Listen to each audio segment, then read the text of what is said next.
Ledakan dahsyat terjadi pada kapal angkatan bersenjata Ukraina, bagaimana tidak, saat beroperasi di tengah laut helikopter K-27PS Rusia dengan cepat datang meluncurkan serangannya.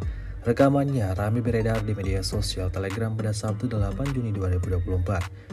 Disebutkan dalam keterangan unggahan, insiden penyerangan ini berlangsung di tengah Laut Hitam. Sayangnya dalam narasi unggahan tidak disebutkan kapal jenis apa yang diserang pasukan Rusia tersebut.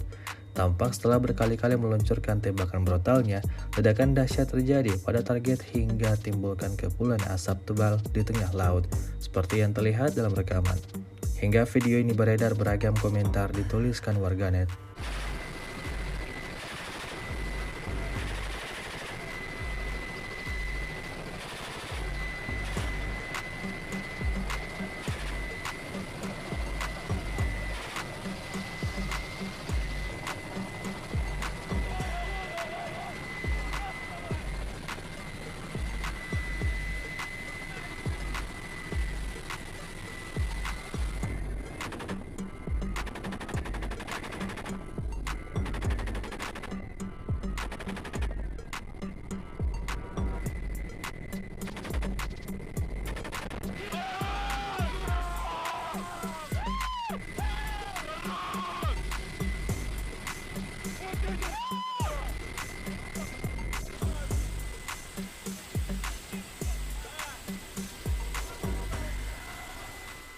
Download Tribun X sekarang, menghadirkan lokal menjadi Indonesia.